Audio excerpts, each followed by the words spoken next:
Okay. Okay, so this is things we've done in past years, but I promised I would do it, and I think it's important. So the Mefarshim really divide on what is the purpose of the plagues on Mitzrayim, and it could be that there are multiple reasons for them. One of them does seem to be punishment, right? Retribution, as already predicted in the Brit Bein HaBetarim, when Hashem says, what does Hashem say? And the nation that will punish them, Dan Anochi, I will judge them, right?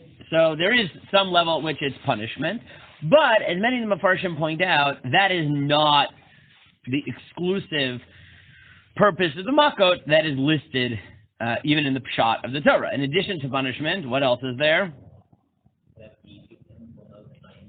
Good. There's the educational program for the Egyptians. How do we know that? Yeah, God says it. Where does he say it?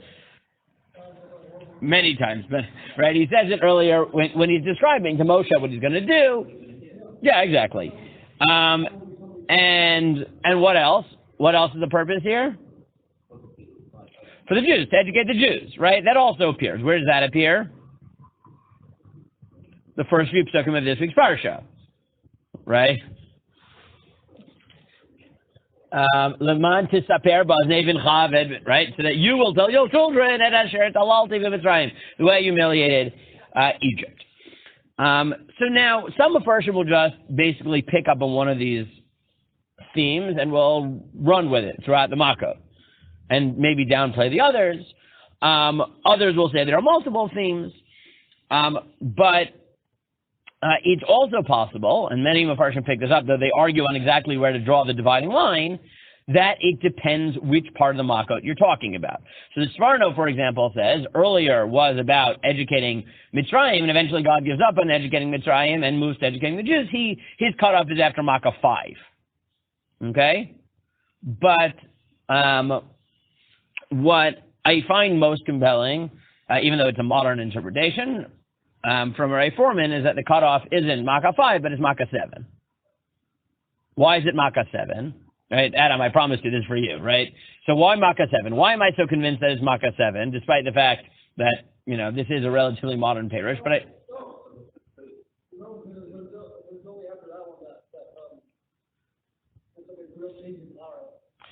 So, right, it's that there's two things, right? One is that if you say that the point of the Makkot is to educate Mitzrayim, so you can say that until they have been educated, right? And they aren't educated in the first 6 Makkot. But at the end of last week's parsha, at the end after Barad, God in fact convinces Paro that he exists as God, right? He uses Shem Hashem, and right, he says, Hashem HaTzadik v'anivam yarishem. Right, God is the tzaddik. And again, we talked about maybe why. It could be that the reason why the Midrashim make a big deal of it is that it's the Makkah that in the world of the Pantheon is the one that makes the least sense, because most of the Makkot express power, maybe even precise control over nature, but Barad is the first one that takes 2 warring gods and unites them, because you have fiery hail, which in the world of the Pantheon doesn't make sense, because you'd have to get the god of water and the god of fire, or the god of ice, and I don't know, however they divide it, to work together. Right? And that in the Pantheon is weird, because it implies there's something above the Pantheon. And therefore, once you have this fiery hail, Paro doesn't just say, I give up, I'm scared, daven for this to be over, which could just be him recognizing that God is a God in the Pantheon, maybe even a powerful God, but he seems to come out of it and say, Hashem HaTzadik, v'anivam yarishem. There seems to be a recognition.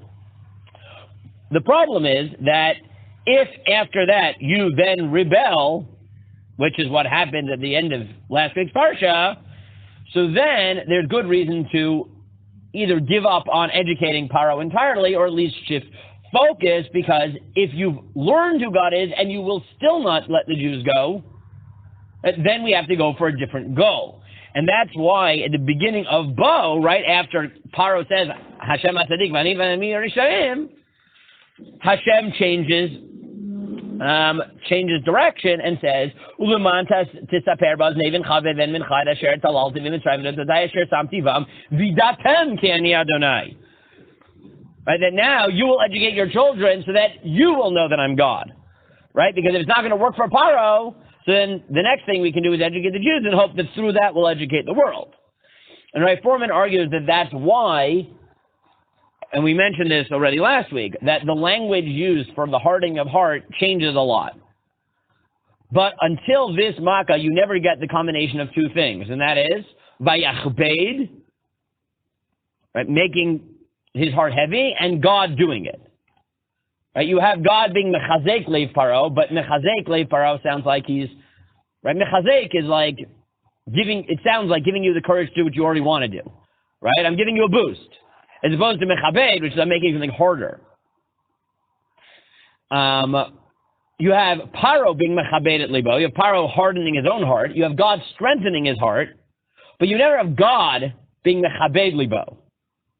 Which sounds like God is trying to make it harder for him not to, right? Mechazek makes it, this is what you want to do, you're just scared to do it, I'll give you the courage to actually do what you want to do anyways. Mechabed is I'm actually going to make it harder for you to do what you want to do. Why would God do that? Why would God start, according to the Rambam, take away his free will, or at least make things harder for him? And actually work against what he wants to do. So Ray Foreman argues that it goes with this theme. That until the point where Paro is educated, so you don't need to harden it. You don't want him to be hardened, right? You want him to give in. You want him to learn the lesson and send the way. But if he's going to recognize God and still rebel, so then he is not your focus anymore. The focus is now the Jews. He's just a tool. And Asher Dalaltim Mitzrayim, he's the object rather than subject of the Makkot. If that's the case, you harden his heart because he's, right, you just got to make sure that he doesn't say, let them go, because then you can't use him to show what you want to show. I should have mentioned, right, the fourth possible reason the Makkot is just to get Paro to let them go. That seems to not be the main one, because if that was the case, you should have done it in one. The fact that it takes so long indicates there are other goals, right? That's sort of the running assumption in the whole thing. And, you know, something I've added, and I'm pretty sure I did this last year, but I'll say it again, because it's worth repeating, is that part of the reason I think that this division makes sense isn't just because I think it's Olef from the Pshat of Psukim here, but I do think that it's implicit in the choice of the Haftarot for Vaera versus Bo. Why do I think that? Because what are the Haftarot for Vaera and Bo, respectively? What? Good. So what was Vaera's? Let me just get the page if I can. How do they divide it up here? How does this work? Okay, let me just, so that I can open it up. 1 second. Vaera is on page.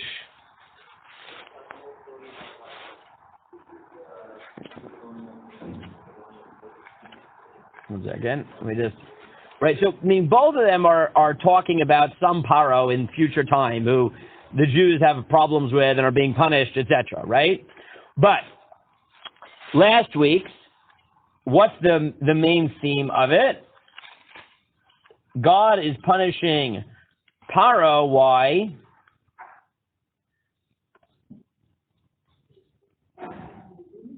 What does he say? God says that here, Ben Adam sim panecha al Paro melech Mitzrayim yinaveh alav al Mitzrayim kula. Right? Prophesy against Paro. What should you say? Daber amarta. Kol amar Adonai Elohim. Hineni alecha Paro melech Mitzrayim atanim agadol roveit v'doch yarav asher amar li yoriv ani asitini. I'm against you. Why? Because you said the Nile is mine. I made it. So I'm going to show you that this is not true. Right? The whole Vaera is that why is he punishing him? Because Paro has this idea in his head that he's God. And God is to show him that's not the case. Right? That's the nevuah that we chose of Yechezkel. And he says this, and then the key pasuk Vav, V'yadu kol yoshvei Mitzrayim And then the Egyptians will know that I'm God. Right? That's the Haftorah for Va'era. What about the Haftorah for Bo? So it's not from Yechezkel, it's from Yirmiyahu. From Yirmiyahu, Perek Mem Vav. And if you look at the Haftorah of Yirmiyahu, from Yirmiyahu, here's how it goes.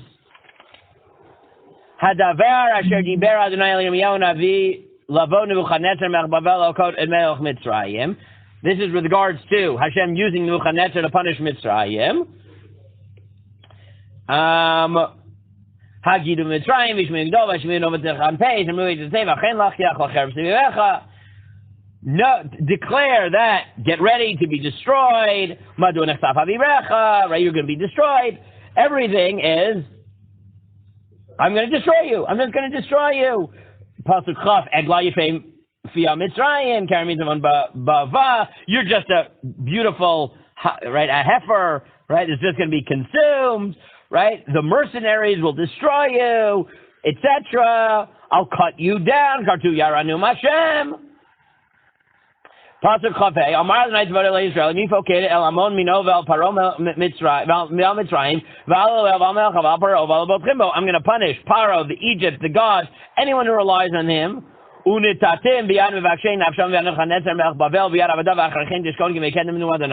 give you over to Nebuchadnezzar. There's nothing about educating Paro at all. And how does the Haftarah end? But Va'ata al Tira Avdi Yaakov. V'altechat Yisrael Kini Moshe Yacham Merachok V'Racham Eretz Shivya Mishav Yaakov V'Shkat V'Shanim Nechared Atal Tira Avdi Yaakov Numanai Ki Itzchani Ketechala V'Chol Geim Shedachticha Shamod Chalo Etechala V'Sarticha Lamishpat V'Nakelo Anakecha. But the Jews, you, I will save you. I am with you. Right. So there is no education for Paro. Paro is just going to be destroyed.